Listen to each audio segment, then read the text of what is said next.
I need new music. This is the JJO Discover New Music Podcast. All right, everybody, welcome to a brand new edition of Discover New Music. Joining me to talk all things new music, from ashes to new, Danny Case. Danny, how are you, my friend? I'm great, man. Great. How are you? I'm glad to have you on. I'm doing great, man. Excited to talk new music from ashes to new. Reflections officially drops April 17th. And I know you guys riding high, still enjoying it. 2023's Blackout that just was massively successful for you across the board, really. So I want to know, one, not really kind of jumping into anything that typical kind of make an album, tour hard, and then get right back in the studio.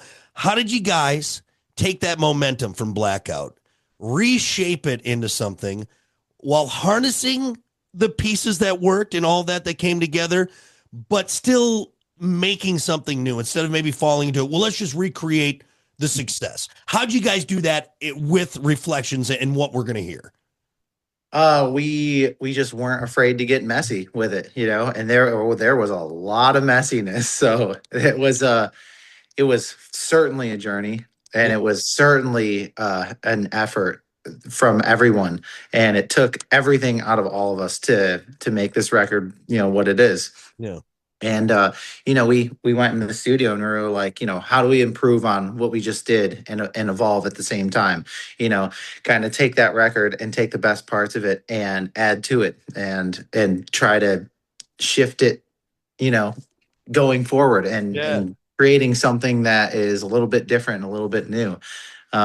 We had a whole batch of songs from the first time we went into the studio to write this record, and we pretty much threw all of them out. Oh, wow. Yeah, it was like there were literally like 10 other songs or something like that we, we're in there, we're working week after week, and, all of us can feel it, and we're just not maybe, quite saying it. And we're just like, this isn't cutting it. This isn't doing it. Like, if we're not feeling it, other people aren't going to feel it. And so we took a look at it and we were like, we spend tens of thousands of dollars on a single music video. It's like, we can't just take this record and go, we have 8 weeks and that's it. And that's what it's going to be because that's the budget. We were like, fuck that. Respectively. We were like, fuck that. We need to be not afraid to spend the money, to put in the time in the studio to make this record what it needs to be. So we put in 2.5 times the normal amount of studio time that we put in.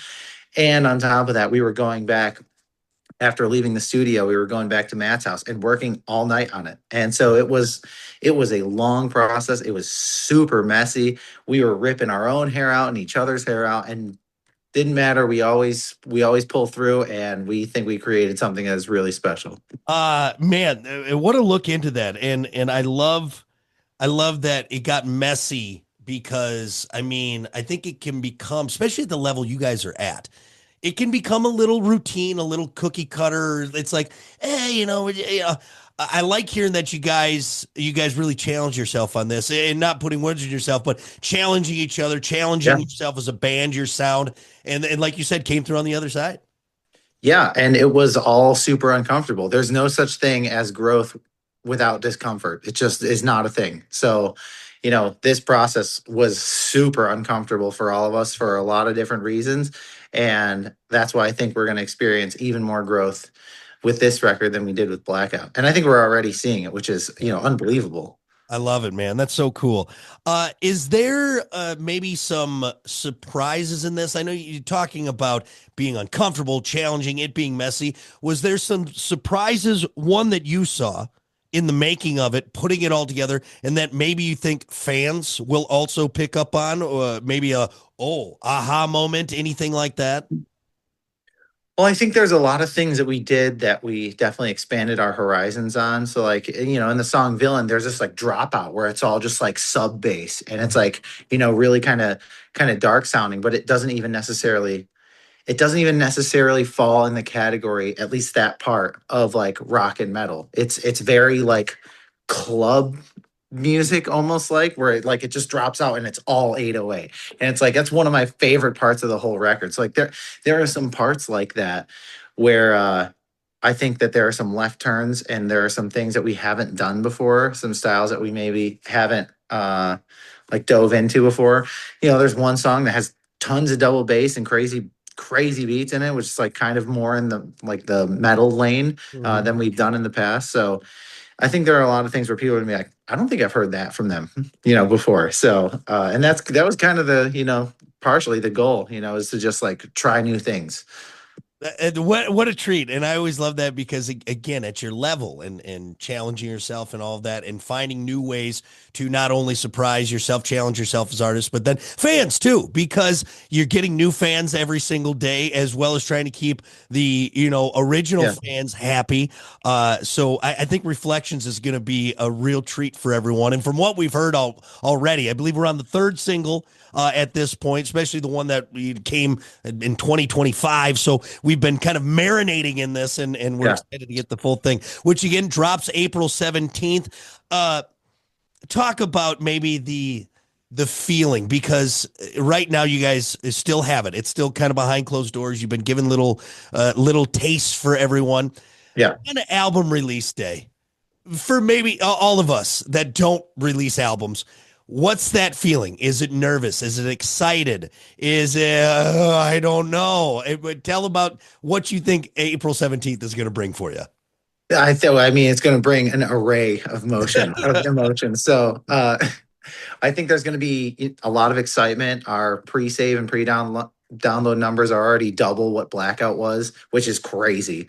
And then on top of that, I think there's also going to be a sense of relief. We're going to be like, thank God, like this process was insanity and it's out, it's done. We get to just have the fun part now and just like promote it and push it, go out and play the song. So there's going to be, relief. I'm sure there's going to be a good sense of satisfaction and excitement. Any I told you so's? How about that? I told you so's. Any of those within? I think we already have an I told you so. Lance and Maddie and Jimmy really love Drag Me. That song's top 10. Matt and I were like, nah, like we don't. We're like, it's a good song. We just don't think that there's anything crazy special about it. There you go. Might be our first number one. So, and then Die For You is another song where like the second that I heard that, and Matt and I independently had the same exact idea about the song that involved cutting it up and changing it entirely. We had the exact same idea about it. And that song, both of us were just like, if we do it this way, this is going to be huge. And then we put it out and it is blowing up on social media. Every time we post it, tens, hundreds of thousands of views. It's like there's something special about that sound now where like all the social media sites are just like pushing it to everyone's feeds. And so it's getting tons of views. There are accounts that don't even follow us that are using it that aren't even in the context of like anything that has to do with music. So we're like, there was like some Spanish video gaming channel that was just using it, I think, because it was being pushed to their channel. So like that song's blowing up. So like for, Lance wrote it, and for Matt and I, we were like, we know this song is going to be huge. So like there's definitely a lot of things that I think people called out early where we're like, that is going to be, something great. That is totally happening and unfolding, which is really cool. I love it, man. I love it. This is kind of listening to you talk, and I think it's really cool. You're open with talking about, and again, we've said it a couple times, the messiness, the chaos, the insanity of this one. It almost seems like this is your Metallica's some kind of monster, where it's just this, you see the band now transitioning, maybe the internal stuff, trying to find that way, and then it all comes out on top and everything works out, but just that messiness in there. And I think you guys are really embracing it. I think that's cool, man. I think that's cool. Yeah. The journey certainly felt like, like one of those movie scenes where they're like trying to defuse a bomb. And it's like, It gets down to 1 second and like, oh God, this is going to blow up in our face. And then it diffuses. And we're like, holy shit, I can't believe we made it. Oh my God. Well, we're happy you guys got it, because brand new From Ashes to New, dropping April 17th, Reflections. And we can't wait. I know you guys are going to be busy on the road supporting it. So we'll be excited to see you when you come by our area.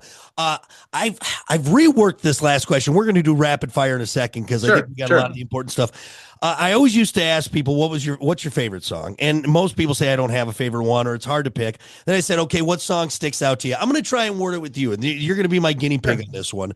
An alien comes down. has never heard From Ashes to New before, okay? He's got time to listen to one song. You have a Discman there with Reflections on it. Okay. One, and then he's got to go. Yeah. What song from the record are you going to play for him to give him that taste? You know, what's funny is like if it were any other record of ours, this would be a lot easier of a question. I have literally a list of 7 of the 12 songs where I'm like, I can't even pick what my favorite would be between these 7. Right. Normally it's like 3 songs where we're like, okay, these 3 are going to be like the big For ones. sure. I've got a list of like 7, and for like different reasons, I'm like, man, I like this song for this reason, and this song for this reason. This song has that, and that song doesn't. But Right. this song has something that song doesn't. Uh, I'm gonna go. Just because it's doing so well and it does really represent the band really well, I'm gonna go with "Drag Me." Drag Me. I love it. I love Yeah. it. Or he's going to put him on his little gray ears. I think they have ears. I don't know. Maybe they listen to it. Antenna. Antennae, whatever it is. Right. There you go. Well, Yeah. good. Well, I think the alien's in for a treat, and we are all in for a treat. Again, Reflections drops April 17th. Mark it down on your calendar, From Ashes to New. Well, Danny, now that we got the important stuff out of the way and everyone is just salivating with new music, let's do a quick rapid fire. Now, I'm going to kick one off with you. This is a personalized one because Sure. you are a buff dude. You obviously take care of yourself. So what are you hitting them with? The buys, the tries, or the thighs? Oh God, none of them really. Lats, traps. What do we do?